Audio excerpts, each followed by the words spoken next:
Did you know that the average family spends less than 30 minutes of meaningful time together each day? That statistic shocked me. But when I think about how our full schedules are between kids, sports practice, school events, work obligations, and just trying to keep everything together, it makes it all make sense. Relationships, whether with our families, our friends, or often ourselves and others, can be one of the biggest blessings in our lives and sometimes one of the biggest distractions. But here's the thing. God created relationships for a purpose. He designed them to reflect His love, to bring us closer to Him, and to build a community that encourages and strengthens our faith.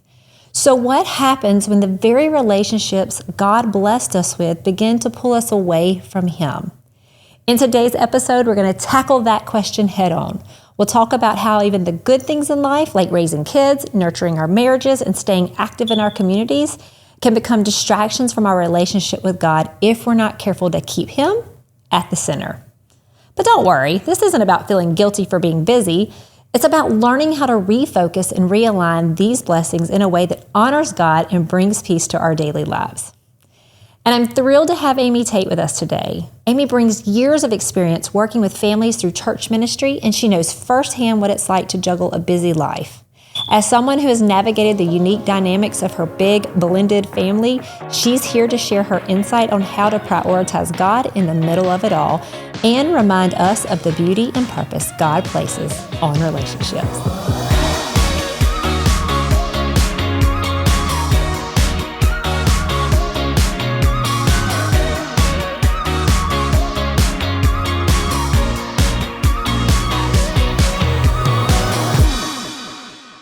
Hey guys, we are so excited that you're here today. Really, I'm thrilled that you're here and that our guest is here. This week is a part of our Driven to Distraction series, and today is called From Chaos to Calm. And we have a good friend of mine, also one of our board members to Stepping Forward Ministries, Amy Tate, and she has joined us in the past. She was on a past episode last fall in our Next Step series. She was a panel member and did a fantastic job, so we had to have her back. So here she is. Let me introduce you to Amy Tate. Hi. Thanks for having me come back again. I am so excited. So Amy, for those who didn't watch that episode or who are new to us, tell them a little bit about yourself. Yeah.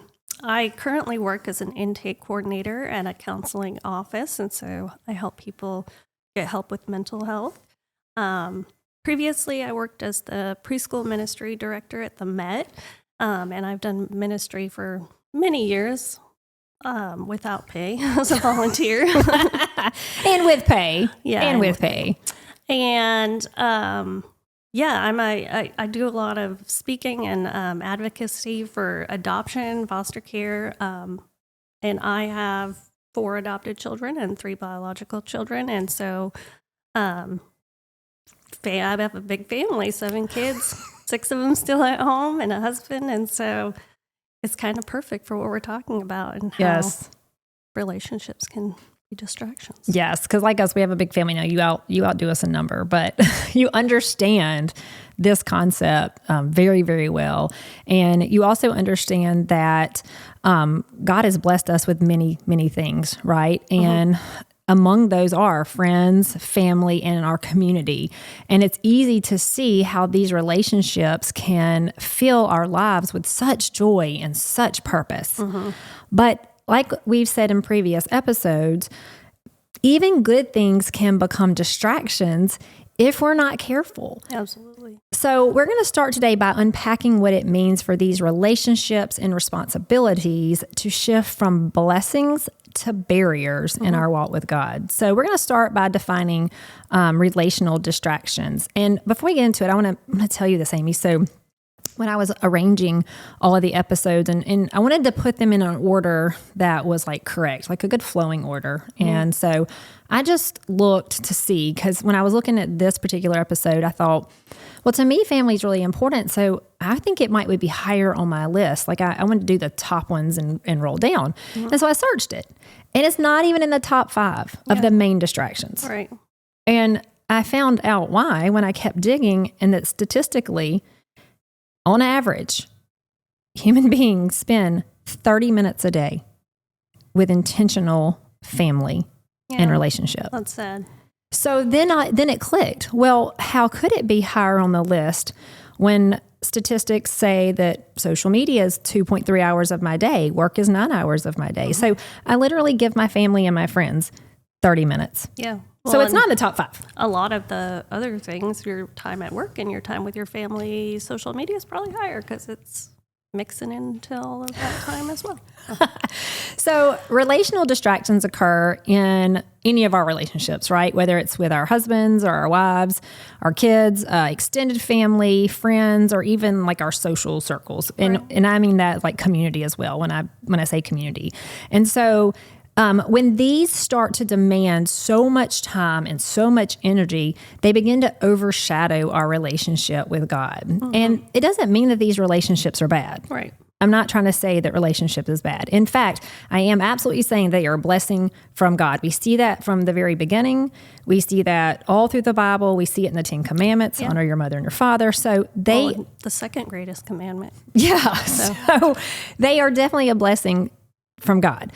But it seems like when we humans get a hold of God's blessings, we have a tendency to let the things that were clearly said in the beginning of Genesis that we were to rule over things, we let them rule over us. Yeah. And in fact, this one takes a huge priority over our walk with God. Yeah. And then it begins to pull us away from hearing God's voice, from the calling, because we just get wrapped up in the good stuff. Like, I know my kids are good things. Yeah. They are. So what are your thoughts, Amy? Yeah, I mean, our sin nature is to be drawn to sin. We're a slave to it. The Bible tells us we're a slave to sin. And so I think it's natural to get distracted and drawn to those things and not keep God first. It's something we have to do very intentionally because our brains are just wired to do that. But thankfully, the Holy Spirit comes in and helps us to have a new pattern and to follow a different path. And so we just have to make sure that we're having that time with God so that we have that undistracted relationship with Him, and then it causes all of our other relationships to be healthy as well. So yes, absolutely. So I think about it this way. When we're overcommitted with like social obligations, marriage and family and just other, I guess you'd have like your social obligations and your family obligations. Or if I'm trying to fulfill emotional needs through relationships, then I tend to put God on the back burner. Right. I think it's an area where I'm like, oh, I got this. I know how to mom. I know how to wife. I know how to friend. So I really don't need, I don't really need the extra support, Lord. Let's save that for like when I have a meltdown next week or the pipes bust and then I need you. Right. I think it's so easy to get caught up in what we can touch, feel, see. Yeah. Taste, the things that are in our hands right here, that it's easy for God just to like fly back and fall back. Yeah. And then before you know it, like the time spent in what I would say soul training, right? We've talked about that before, like prayer, Bible study, church, and not just limited to those, but those are going to be the ones that are most often referred to. They become a nice to have instead of a must have. Right. And then these distractions lead us to find our identity in other people and things, which we're going to talk about later. And we forget again that our identity is not found in these things and these people, even though they're good. It's found in God, which brings us to an important truth that we need to remember from the Bible, which is in Matthew 6:33, where it says, Jesus tells us, but seek ye the kingdom of God first and His righteousness, and all of these things will be added to you. So that seek first is key. Right. Like He didn't say, now seek me fifth and we'll work it out. Or seek your kids first and then come and let's do this thing. He says, seek first God's kingdom. Right. And I believe that when we place our relationships in the proper place, second to God, then we start to experience more peace, more joy, and purpose in the way that we can achieve by putting those things first. Correct. I think it's a good example is tithing. We're supposed to give our first fruits to God, the first 10%, and then the blessing of God is on the other 90% of our finances. And it's the same with time. we should give God the first fruits of our time, give him the first moments of our day, and then allow him to fill us so that the rest of our day is then blessed. And that's in the forefront of our mind. We handle things differently. We respond differently. It just kind of sets the tone for the rest of our time. So one could say that throughout the Bible, God constantly refers to all things that he's asking of us to be first. Correct. Because you're saying money's first, and he's saying here, put me first.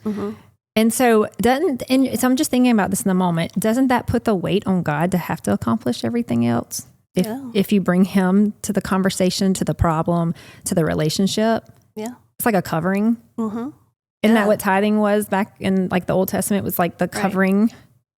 For your absolutely. They believed for everything else, and I mean that's a whole other topic for a whole other day. Yeah, exactly.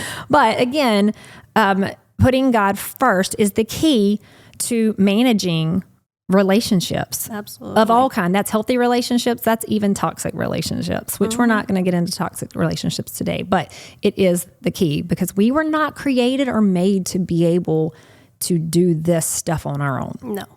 Even though like my A-type personality says I can, it cannot.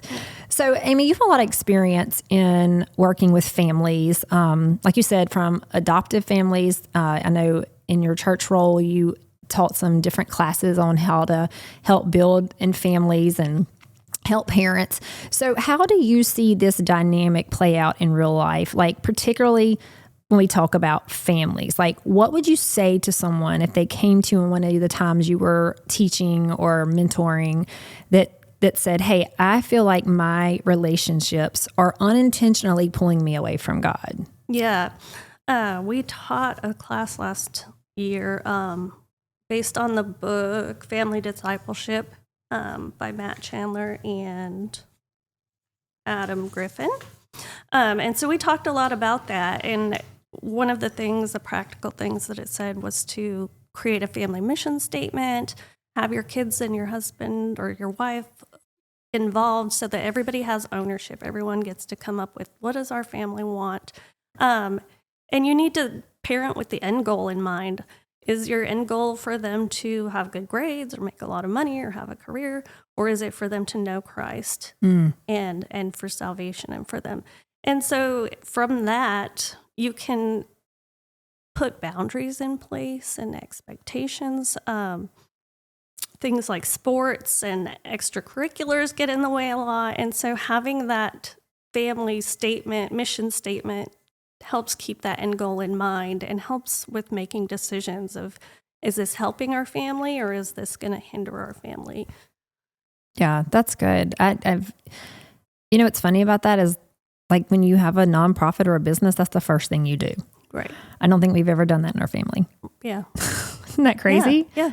And my family that's the gifts God's given me. But yet in the other things, like that's a priority is to have that. We're going to circle back to that thought in a little while because I think that's really important. So then how relationally do distractions manifest? So let's talk about what does this look like on a practical everyday, right? So I have a few examples here. So, and I'm going to put a warning on this that the thought that I have next may not be popular opinion. Like you may totally disagree. You may say she's crazy. You might even be upset with it. But I'm not telling you that it's right for you. I am speaking on like my own conviction and what God showed me and just frustrations I've seen and thoughts I've had because I am not perfect. I'm also human. I'm going to go ahead and open the door for that. So we're going to start with the best example, which is family and parenting. And Amy just talked a little bit about this. I feel like as parents, that especially parents, that we fall into the trap of overscheduling our kids' lives with sports, extracurricular activities, or other obligations. And I'm not saying these aren't great opportunities. Again, I want you to really hear me out through this. They are, but they can also leave little room for God's presence in the home and what you're teaching your kids. And we might find ourselves too busy for things like a family devotion. I can check that on mine. We are really bad about that. Attending church, whether that's on a Sunday or a Wednesday, or even just sitting down to talk about what's happening in their lives and using those moments to say, well, teachable moments. Like, well, how does God tell us to handle that? I think we do that a lot at Advent in our house because we're so focused on that topic. Right. And I've seen my kids really maybe my little kids have really good discussion and thoughts about something that happened and how in their little brains, what does that mean in the light of this right here? Right. And so here's the deal. I'm just going to tell you how our family does it and why. So we also have a lot of children, and they're also young at home. I think our kids are a little younger than Amy's, but we still have a whole gaggle of kids.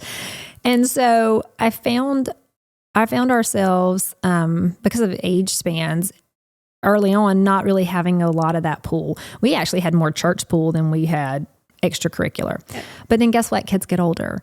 And so it got to where we had another kid. And so now this kid wanted to do this and that kid wanted to do that. And they want to do them at the same time. And I've watched for years because, I have a 26-year-old, so I've been sitting in parent circles for a long time. So I've watched for years parents drop one kid off, run to another kid, or have a husband or a sitter stay with one kid while they ran 3 more kids. And I was just like, I'm never going to do that. Mm-hmm. I don't want to do that. Yeah. I don't want to miss what my kid's doing. I really, I don't want to put that on somebody else. It's bad enough if I have to miss it and my husband has to take over, or if he didn't come or whatever. Right.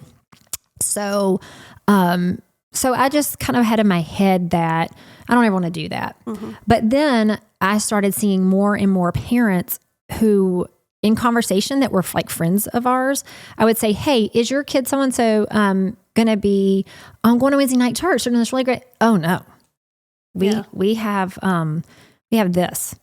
Or we have that. We can't. We signed them up, and it's just part of it. They have to go. We have to sacrifice it. And at first, it just hit me kind of weird, and I thought, huh. And then it started bothering me. Yeah. And so, and the bothering part is probably not in my business, if we're being honest. But then I started paying attention to how many parents said it, and God forbid they asked me what I thought about it. Yeah. I would gently be like, well, in our house, this is what we do, which leads me to this. This is what we do. Our kids are not allowed to play.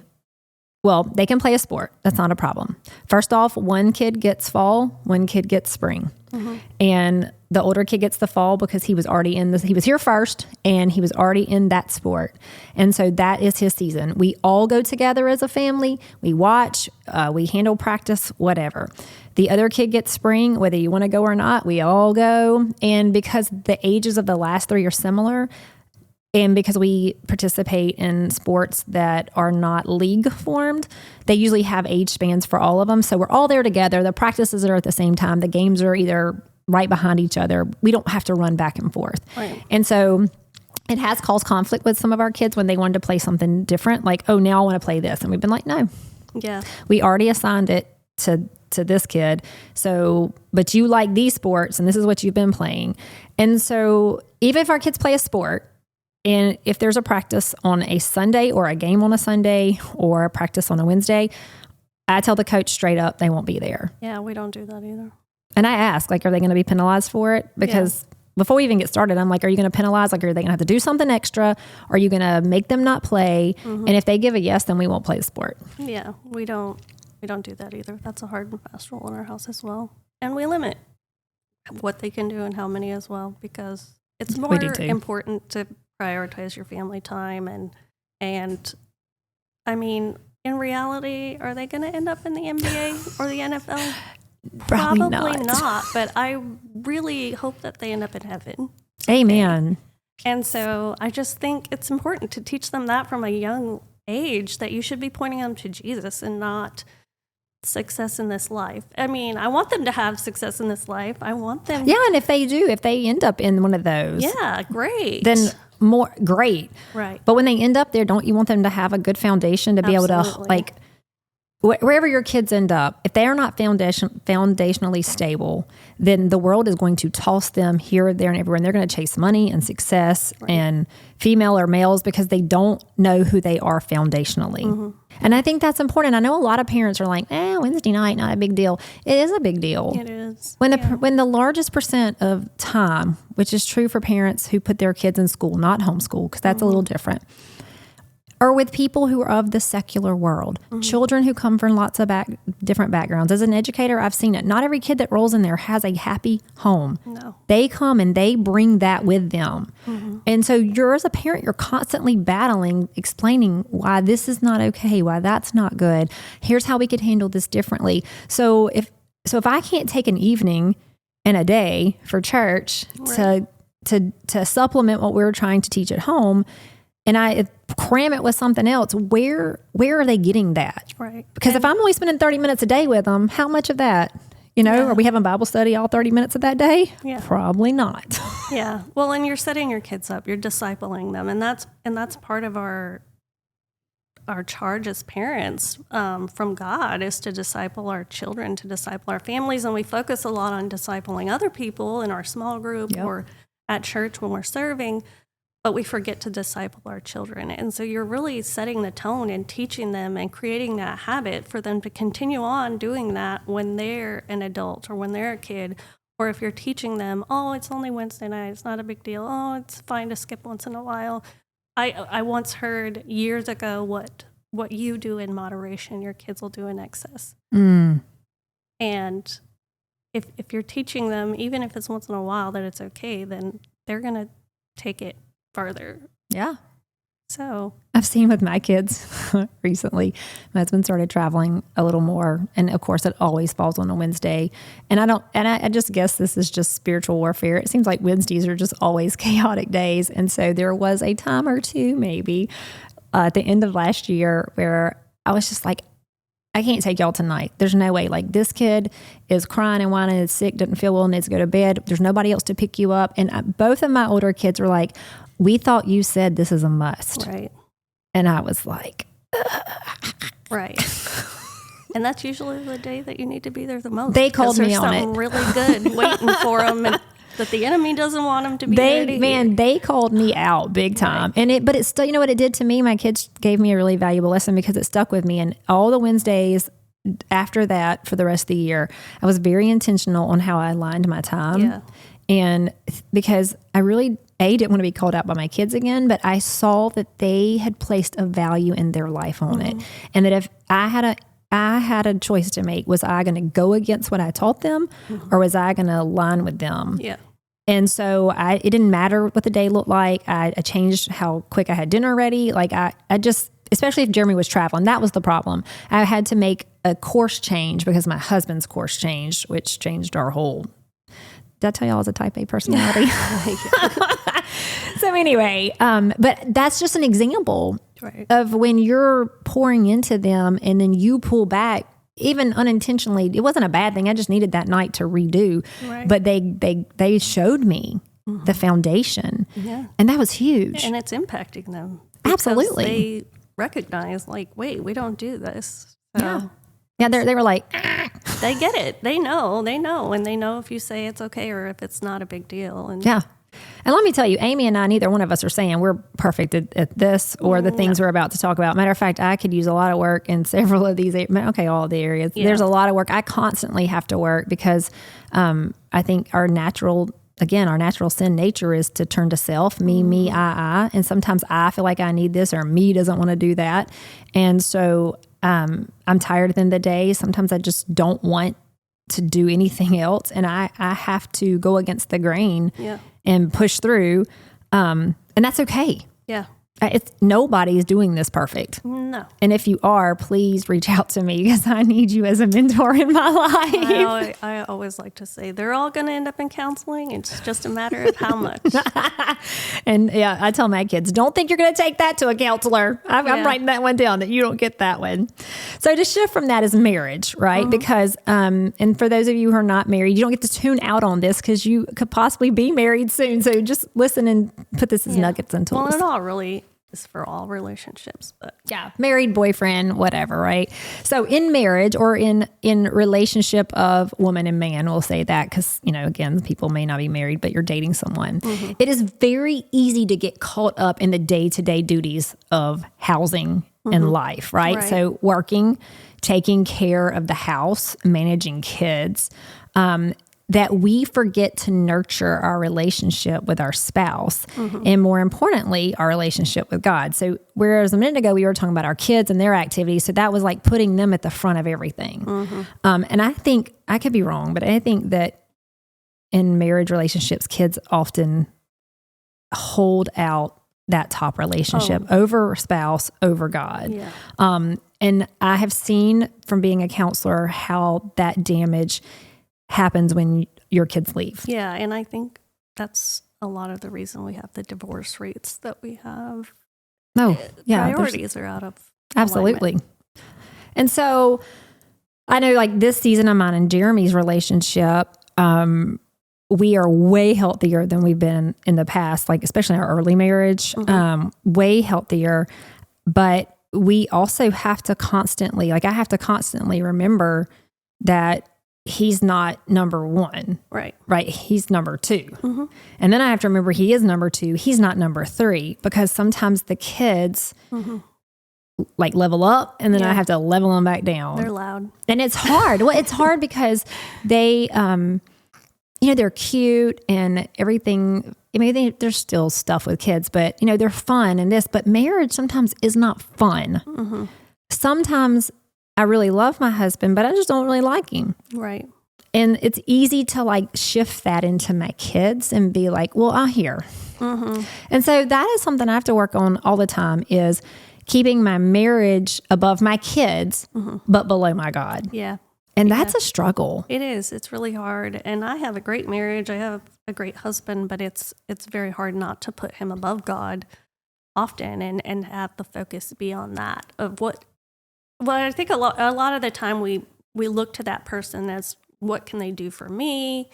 They're going to make me happy. They're going to make me complete.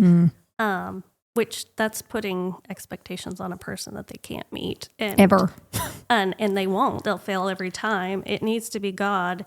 And then that relationship too, we just did a book, You and Me Forever, Marriage in the Light of Eternity by Francis Chan. And oh boy, will it rake you over the coals. I'm going to have to get this book. It's really, really good, but very convicting about, one day we have to answer to God about if we fostered that relationship of our spouse with God. And if we made them like put God as the priority over us and point them back to Him. And if we did it for ourselves, or, if our priorities got messed up. And so I think it's powerful, and it's very important for us to facilitate that being priority in our spouse's life, for them to be seeking Christ and spending time. That's a good point.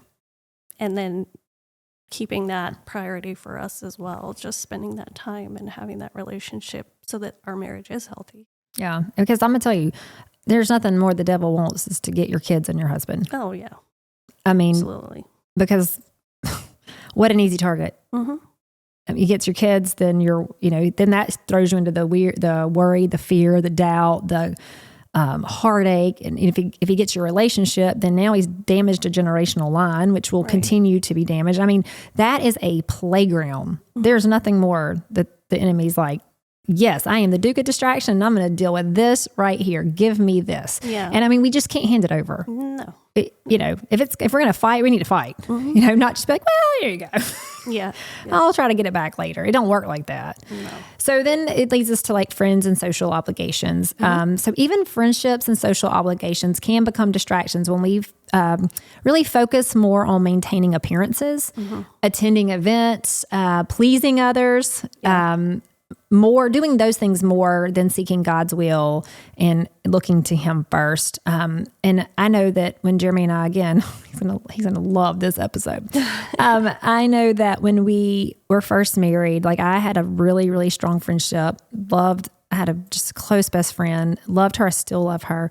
But because things weren't great with he and I, and she and I had so much in common, and we had so much fun together, and that he would often feel like like even my social post way back in the day when I was on social media, it'd be her and her and her and me and her and me and her and you're the best. Yeah. And oh, you look so pretty. You look so great. I love that outfit. I mean, he probably thought, are you married to me or are you married to her? Like which one of us? But I was seeking validation. I was seeking something. Oh, yeah. And so whether it's I throw it in my kids or I throw it in my friends, I guess that's the point. Or if you are the kind of person who throws it in your husband, we have to really get a hold of that and take it to God. Yeah. Because I can't let somebody else define who I am. I have to know who I am through God. Yeah, absolutely. And perfectionism and people pleasing are two of my biggest struggles. And it sucks because in light of other people, I never measure up. And it wears me down and it makes me beat myself up and I lose my identity. And it just takes a toll on you mentally and emotionally. And then what a huge distraction because you're too busy trying to figure that out. You're just investing all this more time and what can I do? And what about this? And how about this? And social media just shows you all these images of what perfection is and what it looks like and what everybody else is going to think is cool. And it's so dangerous. It's absolutely dangerous. And we don't think about it. Think like, when's the last time you really was looking around at all the relationships, all the good things, and you went, oh, man, these are really taking me from God. You don't, because we're caught up in the here and the now. We're caught up in the earthly pleasures. And again, God gave us those things. They're good. Right. But we are to be the rulers over them, not them over us. And I've talked about with Angela in the very first episode that as I was reading and studying all of this, and as I continue to podcast the different weeks, that God just keeps reminding me that everything that's above him is an idol. Yeah. It's almost like I feel like God's like, there is nothing else. No. Like you say, this is good. But that was something I gave you. And it's good, but I'm your best thing and I gave you me. Right. And so when I look to others to fulfill emotional or spiritual needs, or I look to social obligations, or I look for another calendar plug-in, I am still searching for something that only God can fully meet. And I really need to look at that and go, no, this is just not life. How people will say, well, that's just busy time. We're in a busy world. That's just life. No, that's me making a choice. Yeah. That's me idolizing things. Right. Once again. Yeah. I mean, the Bible, we always want to throw it back to the Bible, right? The Bible says in Luke 14:26, Jesus' call to in this verse is Jesus' call to put him above everything else. And he says, if anyone comes to me and does not hate father and mother, wife, children, brothers and sisters, yes, even their own life, such a person cannot be my disciple. That's NIV. And before we get all upset about that, let me show you some things about this verse. Number one, Jesus is defining what it means to be a disciple. Mm-hmm. It means to prioritize Jesus above all else and to be willing to sacrifice your life on earth for eternal life. And I think when people hear the word sacrifice, they automatically think about death. But it means sacrifice your pleasures, your desires. It's not talking about death, right? Your wants. Mm-hmm. He's saying, here's all these good things I gave you. However, we need to step in these marching orders and have these things. Right. And so when it says sacrifice your life, no, it doesn't mean like you just came here to die and it's over. Right. We have heaven here on earth. Like we don't have to wait to live eternally. Right. We can live with an eternal perspective and now. Yeah. And that's what we were talking about, a foundation for our kids, teaching them that, because this life is always going to disappoint. Yeah, it might mean that you're not doing everything you want to do. Yeah. Playing every sport or going to every party or doing activities that are going to put you around people that are not healthy. Yeah. That's the sacrifice. Yeah, you might actually just have to stay home and play like a board game with your family or talk or have coffee with a friend who's struggling. You know, you might not get to do the glamorous thing. Right. The 42 sports appointments. And it reminds me though, do you remember the analogy with the jar? Yes, share it. This was so good. It showed this big glass jar and they put a bunch of sand in it, and then they put some smaller gravel, and then they put some big rocks, and it didn't all fit. It doesn't all fit in the jar. You can't make it. But you can take the same amount of sand, the same amount of rocks, the same gravel, and if you put the big rocks in first and then the medium-sized gravel, and then the sand afterwards, all the things fit in the same jar. All of it fits. Yeah, same stuff, same materials, nothing different. It's the same. It's the analogy for our life. If we're having our quiet time and our prayer and devotions with God, and we're putting those first things first and then prioritizing our marriage and our family, all the other stuff will fit. Yep. You'll just be so much more effective. You'll have God's blessing on your time and on your relationships, and you'll have that right perspective to put first things first and not do things that you shouldn't. And everything will fit that needs to fit, and you'll have enough time. Yeah, I love that. I had forgotten about that, so you reminded me. So here's another thing about this verse, because I can already hear somebody out there or somebody on Facebook's going to say, so it says, if anyone comes to me and does not hate their father and mother, so God's telling me to hate them. Okay, let's do some wording here, okay? When the Bible was translated, it's translated into words we understand. Mm-hmm. Okay, so the word hate here in ancient times in different context, it could also mean preference. Right. So he was not saying that you should hate your mother, your father, your kids. Right. We're not giving you that. You're not getting that out today. No, it was saying that the preference over all of these good things. Mm-hmm. A father is a good thing, a mother, a wife, a children, a brother, a sister, blah, blah, blah, blah, blah. No, the preference should be, but when you have these things, that I am above them. Yeah. It's preference. Mm-hmm. So when I put that into like the sentence, I went, do I always have the preference of God first? No, I wish I did. No, me too. And so basically here, Jesus is saying that in this particular passage to his disciples, he's saying to the disciples that they should prioritize him mm-hmm. over their family and over their own lives. Absolutely. And then you see that modeled beautifully. Mm-hmm. I think, again, it's why I love the show Chosen.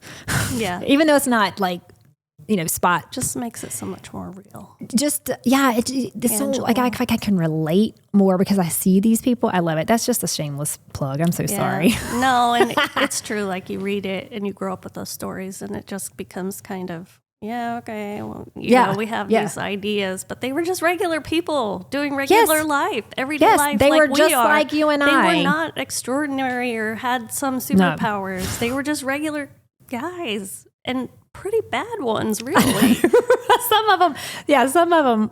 Yeah. And the things that they did and accomplished are very attainable for us. We can live that life. Yep.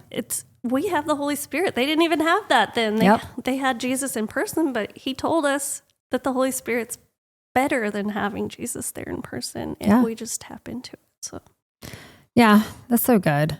So now that we've identified how the relationships and responsibilities that we cherish can unintentionally distract us, it's important to understand why this even matters, right? Because a lot of people are like, blah, blah, blah, you're just telling me how to reschedule my life, okay? So these distractions don't just pull us away from God. They also impact the way we experience his presence and his purpose in our lives. Yeah. So we're going to take a closer look at how these relational distractions can affect our spiritual walk and the balance that God really desires for us. So we're going to talk about like why relational distractions are harmful. And I feel like I've already beat the horse on the whole calendar, but I did want to share this with you really quick. It's in the book, Distracted by Sherman Burkhead. And I'm just going to share two things that I think are really good.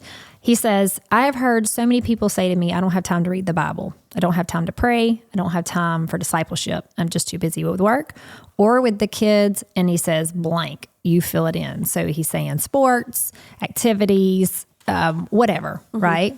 And he's saying that's not an excuse. Right.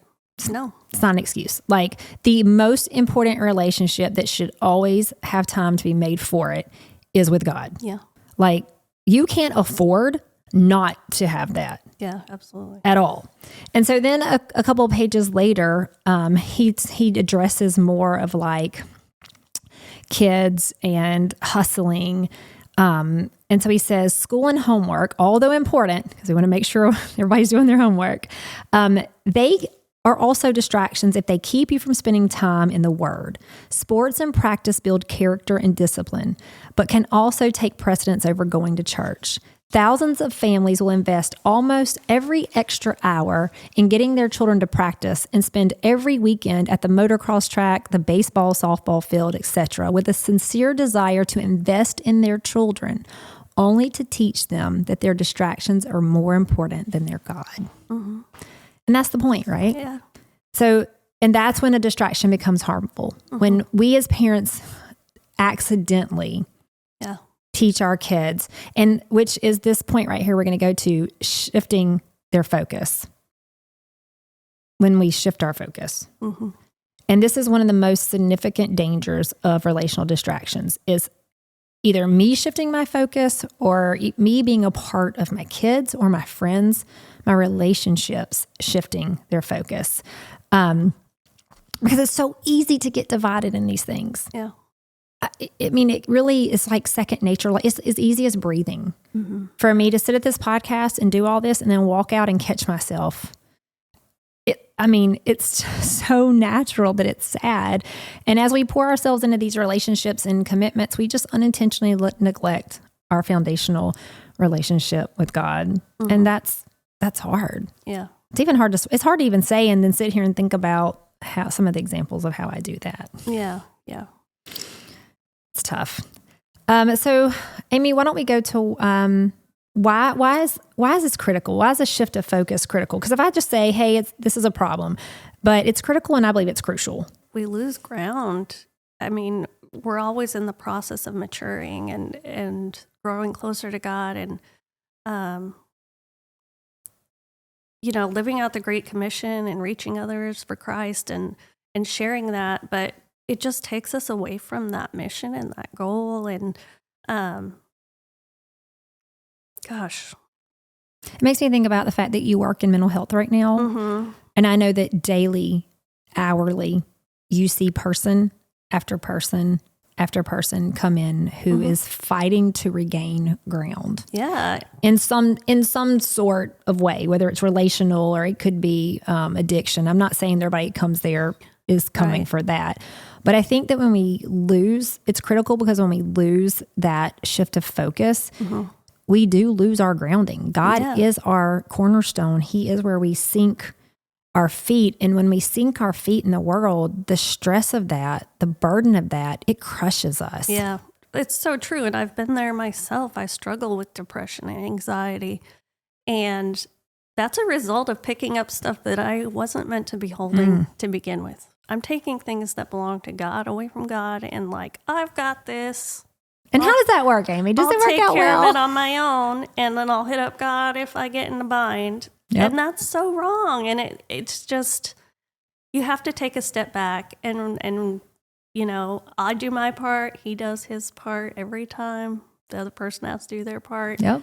We were created to be in communion with him, not to be in a distraction mode where instead of my head being filled of heavenly realms and things, it's with earthly worry, fear, doubt, expectations, distractions. Right. I mean, you want to talk about the fastest way to get disconnected from God is to get disconnected from God. If we're not connected with him, we don't hear his voice. Mm-mm. We don't see him working in our lives. We don't see him working in our relationships. We get super stressed out, and we don't deal with it in healthy coping ways. We deal with it in unhealthy ways generally because they're much easier. It's much easier to get on and scroll your phone and check out. It's much easier to go have a few drinks and forget about your problems. It's much harder to deal in a healthy way and rely on and trust God and only listen to his voice and allow him to lead, and causes us a lot of mental anguish that we don't need to have to start with if we would just keep it first things first. I was looking in the Bible at different stories or verses, right, to try to tie this into, and I came across Matthew 13:22, which was one of my favorite stories. I honestly didn't understand it as well, I think, in years past as I do now. I see it completely different. But Jesus is talking in 13:22 in Matthew about the seed being thrown in the thorns, right? Mm-hmm. And that story represents who hears God's word, people who hear God's word, and then people who hear it and they do well with it, people who it gets choked out. And it made me think about how life worries and deceit the devil's deceit, how he chokes stuff out. I'm talking about even Christians, right? Like it's not like because I'm a Christian, I have this shield around me that says that it's going to be great and beautiful and devil's not going to touch me or mess with me. No, I have like a target on the back, I believe the front. And so it made me think about how the worries of life can choke out my ability to be a seed that has growth, right? And so just as the thorns in this parable choke out the growth of the seed, relational distractions, no matter where they come from, can choke out the spiritual growth in our lives. And I was thinking about the constant demand of being a mother, right? My kids always need something. My husband always needs something. I have friends. I have communities. I have Bible study. And it's all the pools of all the different places, right? And then as a result, I start to feel dry, spiritually dry sometimes, and disconnected and distant from God. And then I have to go back and do what you said. I have to go back to the drawing board and be like, okay, have I overscheduled? Did I prioritize things too much over this quiet time? I almost did this at Christmas. At Christmas, we have this, we've had in the past this like cookie exchange, and it's so much fun because all of our neighbors will get together, and we don't get to do that very often, and they love it, and they'll start asking about it. And sure enough, somebody did, and I really wanted to do it, but I was so weighted down with so many other things, and I just wanted to cram one more thing in. And I could feel the Holy Spirit. Like I was like, Lord, can I do this? Can I pull this off? I really want to. Like I know I can. I know I can, Lord. If I just do this and I shift this, but the Holy Spirit kept pressing on me. No. And it was hard to send out a text that said, due to my schedule and the things that, like I had a priority this year at Christmas to actually be present. And I was filling my calendar one more time with something that took me away from my goal of being present. And so I did. I had to send a text out. It was just like, I can't. I'm sorry, guys. I cannot. And in this book, he talks about that, about having spaces in your calendar that are just no's. Yeah. And then blaming it on your calendar. Well, my calendar says it's a no. Yeah. And then sticking to it. Yeah. And I did that, and it was hard. I'm not going to lie. It was hard, and I didn't like it. But on the back of it, it was good. And I was present for Christmas, and I didn't throw one more thing. And I didn't let the devil steal anything away from me by me trying to press through. Right. And so I found it important not to be so busy that I was distracted on what was most important. And for the Christmas time, what it was reminding my kids and my family and myself about why we celebrate Christmas. Right. And even though I know, and we talked about how good things can become that distraction. And for me in the last year, I've learned this because I didn't say no. I didn't leave space, which leads to burnout, which we're coming up on. Yep. So yeah, share with us. You definitely have. I think we could just let you take burnout and tell your experience, and we would relate to it. Right. I mean, partly it's my personality, partly it's because I have ADHD, but I am really good at a lot of things, and I will get a new interest, and I just hyperfixate it, and I become an expert immediately, and I shoot to the top, and I do this repeatedly wherever I work. I get in, I'm obsessed, I love it, I get promoted, I move up, which is what I want. And then my priorities get messed up, and it becomes too much. And I did that in ministry, and I was spending so much time and energy, and at home. Ministry is a very different animal. Yes, if you is. do it vocationally, you're never off. You're never off. You have volunteers, you have people in your ministry, you have coworkers, whatever it is, constantly, and your family attends there, and your friends, and everything's mixed up, and it's just a 24/7 thing. And I was just drowning, and God just was like, you have to step away. You have to step away, because I was doing ministry, I was doing the right thing, and I loved it, and I loved where I was, I loved what I did, but my priorities got messed up, and my home was getting neglected, and my kids were getting neglected, and my husband was getting neglected, and I was miserable because those are the things that are important to me, and I wasn't able to do what I know I needed to do with them, or have the time and the space. And it wasn't a good, situation for me.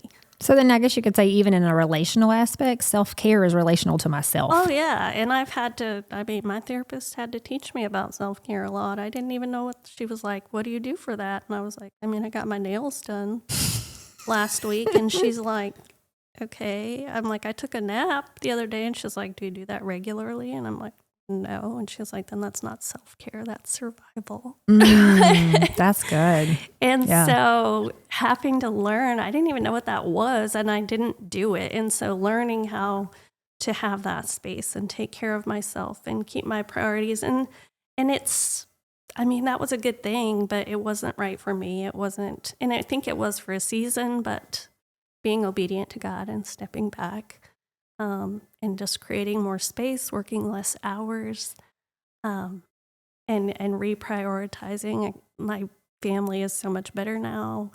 My marriage, I have time. I can still clean house and cook dinner because I don't work as many hours. But again, because you were obedient, right? You put God first. And I was in that season of your life, and that wasn't easy. No.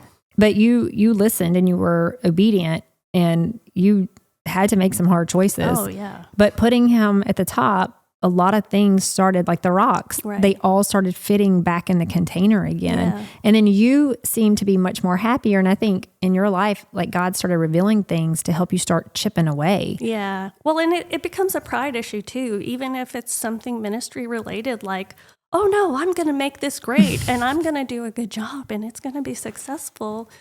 God doesn't need me to do that. Yeah. He can use you to do that if he wants to, but it doesn't depend on you. He's going to do what he's going to do. I feel the same way with pride with their stuff too, as far as kids to friendships. Like we can get caught up in the fact that, we're not taking our kids to as many things as other people. And our kids are missing out because we're making choices. That's pride. Yeah. That's totally pride. Well, and mom shaming is a thing too, which... that could be a whole episode, but that's right. Family parenting shame is a thing. I think. Listening to the wrong voice. Amen. So now that we've covered some of these relational distractions, whether it's again family, friends, community, and how they can cloud our focus on God, the question is, what do we do with this realization? Because it's one thing for us to sit here and tell you what the distraction is. It's another for us to tell you why it's so important that we work through this and give examples of real life issues that we struggle with. But then if we leave you there, then I don't feel like we've left you with anything to be able to walk away and go, Right. Remember that song said, things that make you go, Yeah. That shows how old I am. Yeah. So how do we honor the good gifts of family and community while ensuring that they don't take God's place in our hearts? So let's spend our last time together exploring how we can begin to shift these priorities and invite God into every aspect of our lives. Right. So this is starting off with like reprioritizing. Like you said a minute ago, God spoke to you directly. You knew what you needed to do. And he was like, it's time to clean house. Yeah. We got to change some things. And then I kicked my feet and slammed my fist a few times. Amy, you did that. I don't know how we can be friends. I never do things like that. But I do the same thing. Listen, I do it over and over again. And sometimes I feel like God's in heaven looking down at me. I'm like, oh, very seriously. She's doing this again. She's doing it again. And I'm getting better. I think I'm getting better. Yeah. It's okay. So here's practical steps, right? So the first one, set boundaries to protect your time with God. Like establish a routine. Find something that works for you. I think that a lot of people think, Christian and non-Christian, that if you're not spending like an hour and a half a day in the Word, then you're not spending time with God. I mean, that would be great, but yeah. Start where you're at. Exactly. Don't set an unattainable goal that you're not going to meet. Yeah. Be compassionate with yourself about where you are and do what you can do. If it's 5 minutes, then it's 5 minutes. And I was telling Amy, and I've mentioned this on other ones. I mean, I think the Bible app is the most easiest go-to. There's a 4 to 5 minute every day, every morning, right? Past that is an app called First 15. Leah Dyer turned me on to this. It's 15 minutes. It goes through a devotion, an application. It plays a video or a song, and it has a prayer. And you can skip these if you have time. But like, I think about in the morning, what do I waste 15 minutes on in the morning? Yeah. A lot. Yeah. So is initially waking up 15 minutes earlier in my day going to be that harmful or that helpful? Well, I have been steadily doing my quiet time now. It's a miracle. And I cannot even begin to tell you how my days have changed. Oh, yeah. And let me tell you, I started off with the 5 minute. I now get up at 4 o'clock in the morning and have my quiet time till 6. Now, please understand, I'm not telling you that's what you should do. It developed. It does. Into that. And I tell people that all the time too, because I am not a morning person. No, God, me either. I hate mornings. He knows I'm not. Don't talk to me. I set my alarm 40 minutes early so I can lay in bed for 40 minutes. I'm not either. So it's a sacrifice. And it took me until I was almost 40 years old to figure out like what they're saying is true. You need to do it in the morning. You just have to get that time in, and it totally changes your mindset for the rest of the day. It does. And just like with anything, you get out what you put in. And if you want to see growth, it's going to cost you something. Yeah. It's going to cost you sleep. It's going to cost you less time on your phone. So my friend, way back when, if you were here with us from the beginning, Tanya Simmons, I used to, she gets up, like God wakes her up at like 3:30 in the morning. And that hasn't always been that way, but she developed into that, and she would have her quiet time to like 6 or 7. And I remember over years looking at her and being like, you do what? And she's like, I can't, you don't understand. If I don't, I am a different person. And I thought, this is no joke. I thought, how in the world do you get up that early and spend that much time? Well, when I started ministry, and then God started developing, and then I started Baylor, it's amazing. It is amazing that some mornings I feel like it's not enough. Like, I feel like if I could just have 1 more hour, if I could just have like, just anything, give it to me. I'm looking, I'm searching, and the day goes great. And then there are mornings absolutely where I oversleep, or kids are sick and puking in the night and I don't get to it. And y'all, I'm grumpy and grouchy and quick-witted with my tongue. And I'm like, oof. Yeah. And Pastor Keith said that in a sermon today.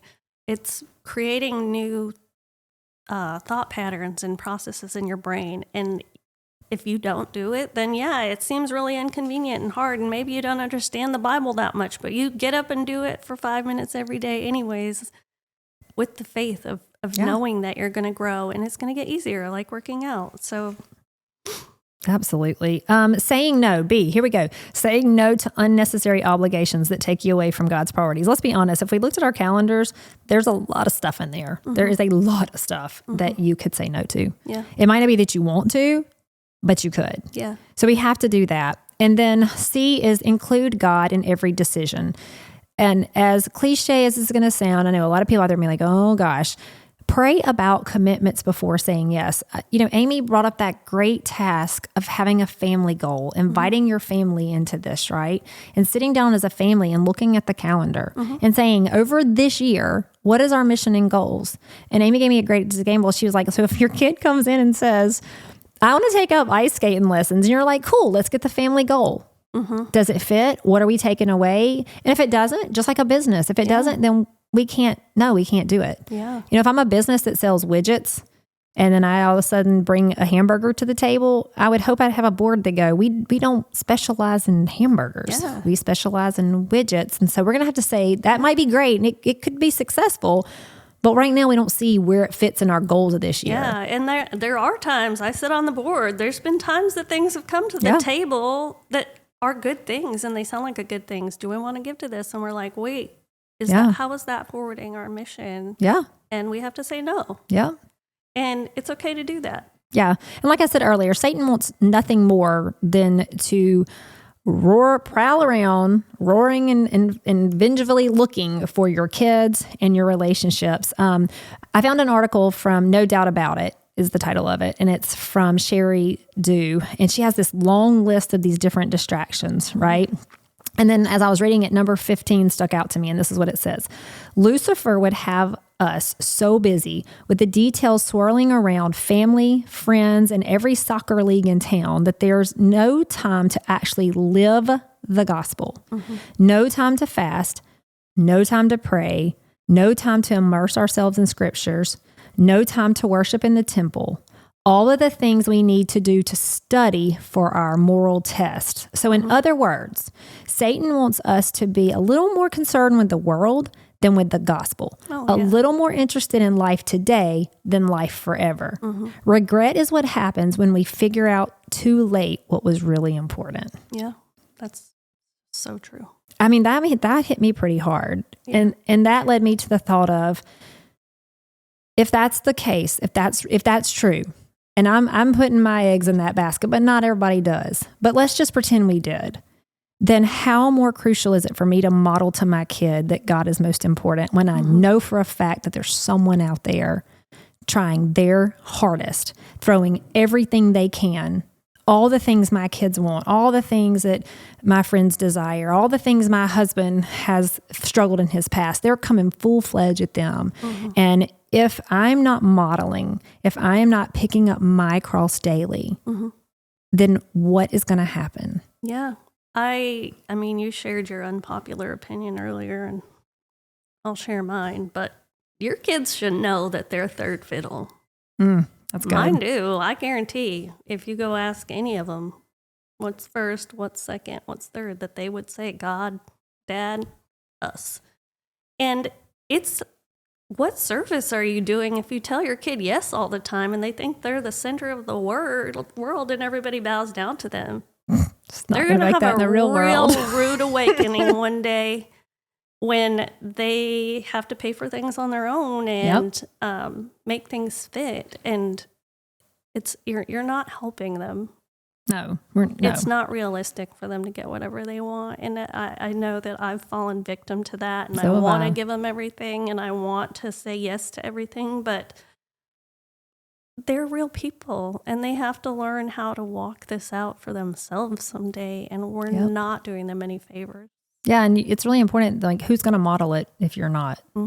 And if you're not and another believer's not, I'm a little afraid of what the other option is. Yeah, I mean, they need to be willing to have their life be a sacrifice someday and to serve others, not just be looking out for themselves. So, yeah, and so that moves us to God's invitation to rest and refocus. And I have a whole bunch of notes here, but as we're doing this, I have one thing I'm going to say, and then I'm going to turn it to Amy because I just keep hearing this thought in my head.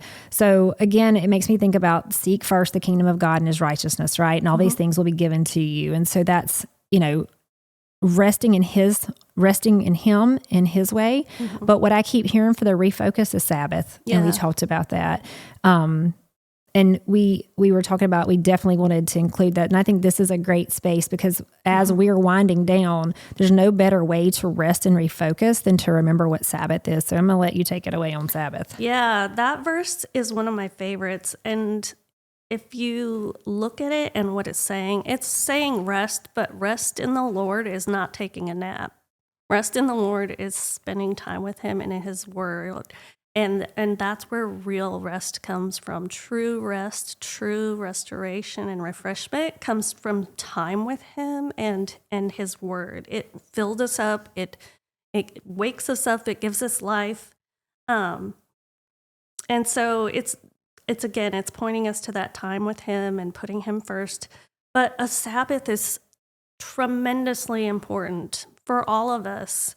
Having a day set aside. It doesn't have to be Sunday, but Sunday is great. It's a command in the Bible. We need to have a Sabbath day. Mark 2:27, I thought that I looked up some verses that talked about the Sabbath, and this one was definitely my favorite. But it says, the Sabbath was made for man, not man for the Sabbath. That's good. Like, it's a gift from God, and he needed it. And he set the example for everything that we're supposed to do. Jesus did it. They talked about it a lot throughout the Old and New Testament. It's not an Old Testament commandment. It's new. It's something Jesus did, and we need to do as well, is just to have a day of rest, a day to spend time with him, focus on him, not be busy and caught up. And I know that's hard to do, but you would be amazed at the changes that you would see in your mental health and in your family life if you just had that day. And it's hard. You have to be intentional. You do. I tried this last year, and I was going to do it on Saturdays, and I got through about 5 or 6 Saturdays before it went out the window. Yeah. And asked me if I've restarted again. Right.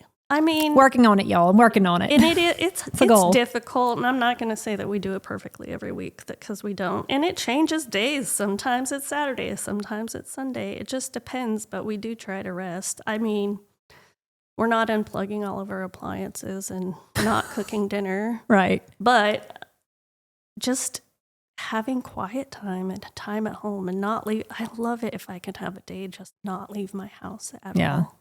This rest and refocus that God invites us into allows us to shed the weight of striving, the pressure of perfection, and the stress of imbalance.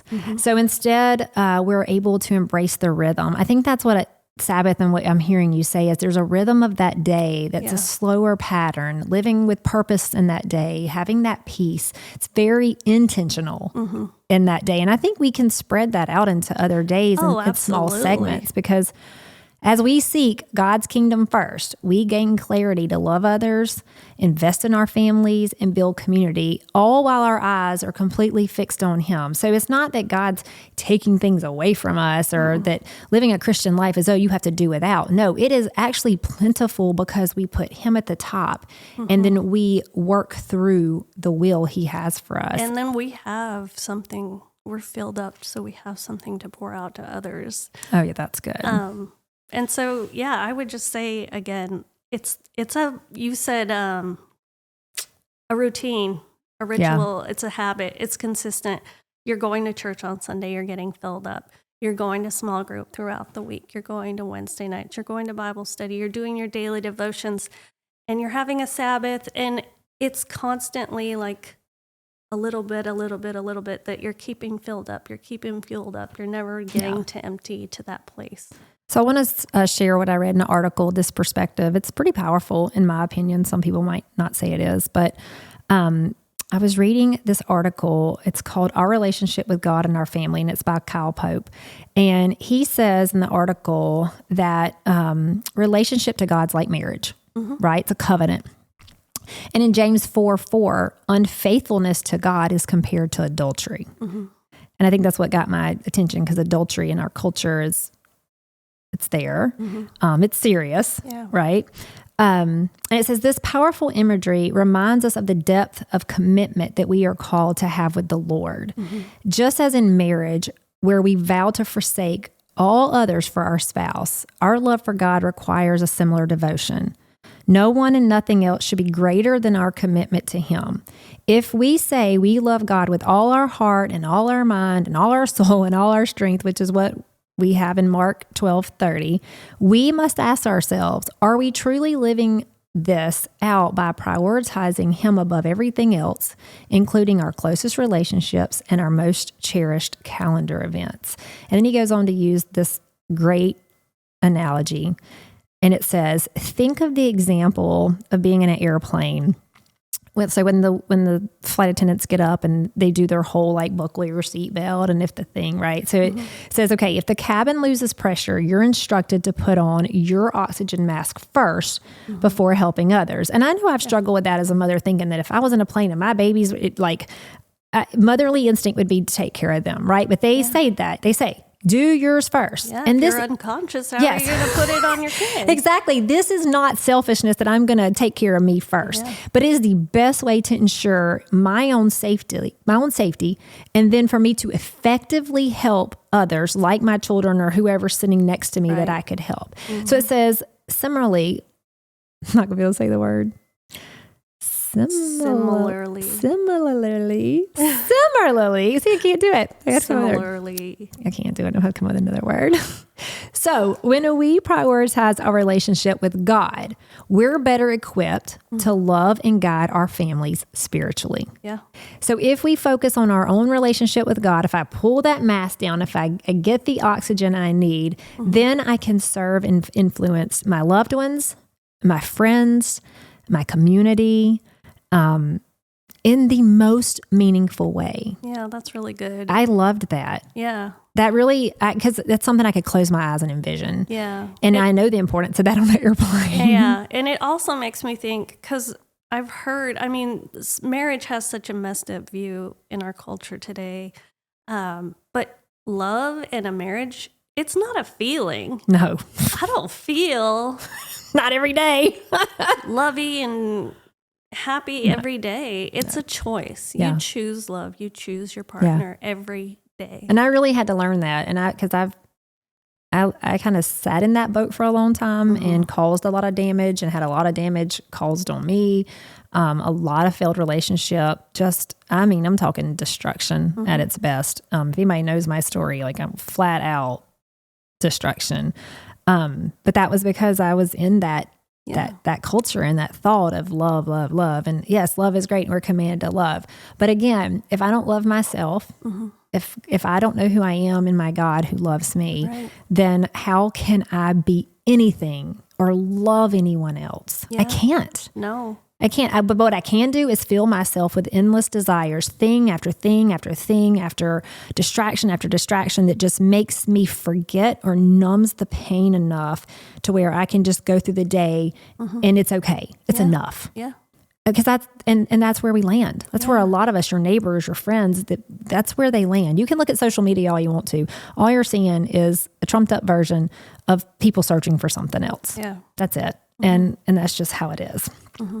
So, okay, we have a refocus challenge this week. And so here it is. This is the refocus challenge.